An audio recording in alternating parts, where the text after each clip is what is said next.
네, 안녕하세요. 프라임 법학원에서 공인노무사 민법과 민사소송법 과목의 담당인 고태환이라고 합니다.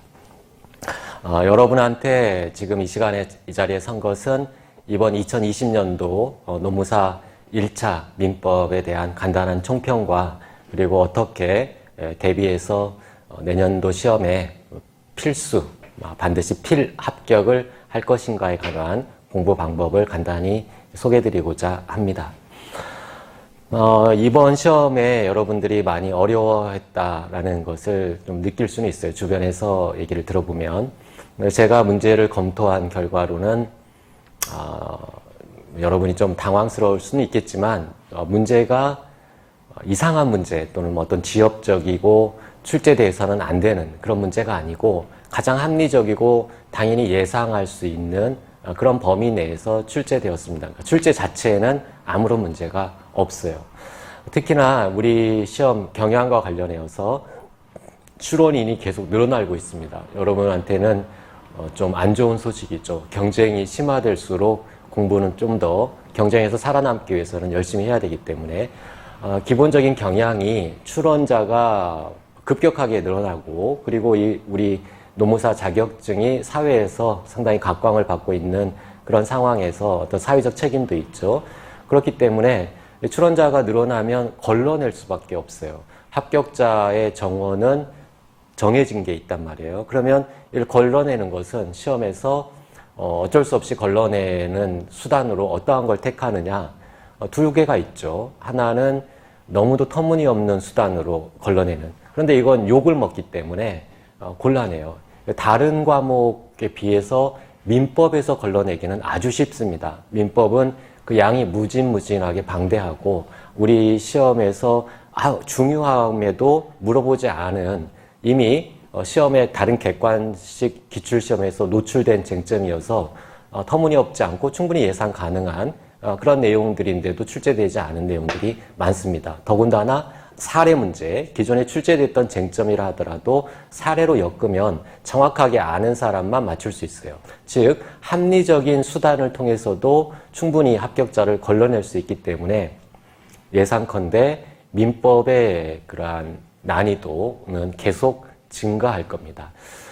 결국에 여러분이 경쟁하는 거잖아요. 여러분은 수험생이고 그래서 어쩔 수 없이 거기에 대비책을 마련해야 되는데 그게 굉장히 에너지를 많이 투입해야 되거나 그런 건 아니에요. 여전히 시험이 합리적으로 출제되고 있기 때문에 기본 강의, 법을 공부하지 않은 분은 반드시 기본 강의를 숙지하셔야 됩니다. 기본 강의를 숙지하시고 그리고 객관식, 기출문제만 풀어보면 돼요. 우리 노무사 시험의 기출문제. 그렇지 않은 여타의 기출문제는 OX로 간단히 어떠한 것들이 중요하게 다뤄지고 있는지만 검토하시면 됩니다. 어쨌든 지금 시험이 난이도가 좀 강화되고는 있지만 여러분이 엄청난 에너지를 투입해야 대비할 수 있는 그런 시험은 아니기 때문에 충분히 공부만 적절한 방법을 택한다면 충분히 해결할 수 있다. 그래서 시험의 어떤 분석이랄까 라는 부분에서는 환영할 만한 시험이었어요. 환영할 만한. 사례도 적절한 수준으로 출제가 됐고 그리고 그러한 객관식 개별 지문들도 충분히 전형적인 판례와 조문이 출제됐기 때문에 여러분은 그 기존에 공부하던 방식에서 비춰봤을 때 이 경험자들 입장에서 나는 공부를 열심히 했는데도 이게 도저히 답이 안 나온다. 그러면 그 방법이 잘못된 겁니다. 여러분의 공부 방법이. 이 많은 노력이 들어가지는 않아요. 다만 민법은 단기간에 되지 않기 때문에 미리 좀 준비하는 습관이 필요합니다. 그래서 시험에 닥쳐가지고 시험 한두 달 남겨놓고 이때 몰아치기로 해야 되겠다. 다른 과목은 통할 수 있어도 민법은 망한 거예요. 민법은 처음에 공부를 시작할 때 충분한 시간이 있을 때 최소한 기본서나 기본 강의 한 번은 봐놔야 됩니다. 그래야 막판에 집중해서 보완했을 때 효과를 발휘하는 것이지 한 방에 끝나지 않아요. 최소한 기본서를 3회독 정도, 3번 정도 돌리면 충분히 70점은 극복할 수 있어요. 70점만 넘으면 뭐 다른 과목에 도움을 주고도 충분히 합격할 수 있죠. 어떠한 난이도로 출제된다 하더라도 충분히 극복할 수 있기 때문에 잘 따라오시면 제가 준비하는 기본서 곧 출제가 출간이 돼요. 그래서 기본서와 문제를 중심으로 해서 7월에도 기본 강의를 개설하게 되니까 잘 따라오시면 되겠습니다.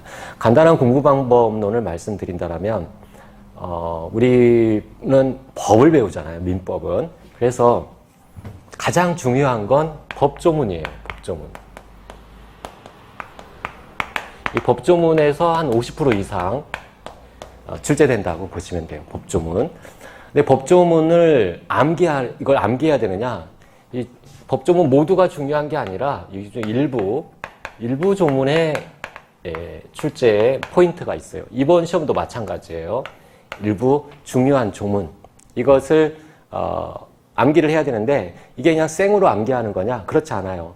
법은 생으로 해서는 절대로 안 됩니다. 이러한 법조문은 제도와 관련되어 있는데 이 제도가 왜 있느냐? 이 취지. 이거 상식이에요. 쉽게 말하면.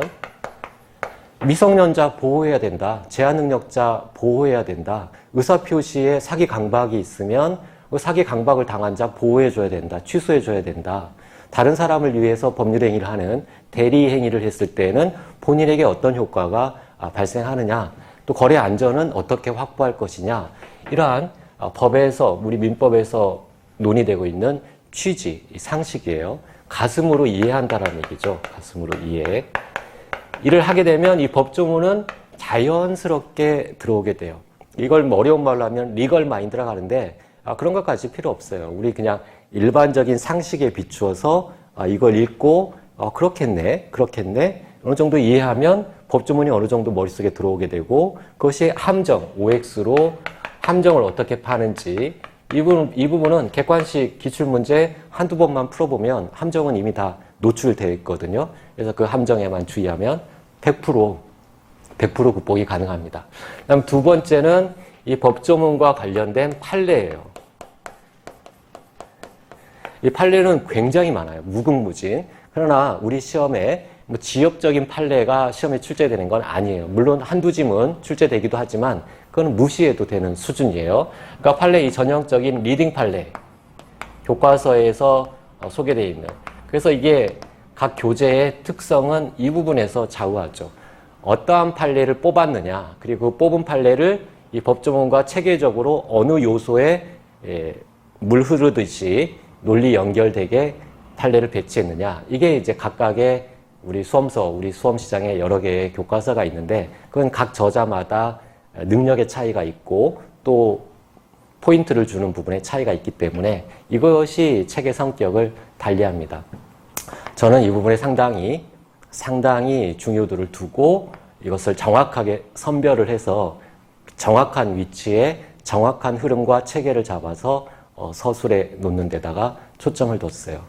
그래서 뭐 여러분은 그건 선택의 자유니까 그건 여러분이 판단할 일이고 어쨌든 시험에서의 출제 포인트는 이 판례를 정선해서 관련된 내용으로 무르들듯이 이해하고 정리하는 것. 이것도 역시 이 대법관들이 안드로메다에서 온 외계인이 아니잖아요. 지금 현재 2020년대를 살고 있는 우리와 동시대에 동일한 이성과 생각을 가지고 있는 우리 시대의 사람들이란 말이에요. 이 사람들 판례 내는 것도 상식에 기초합니다.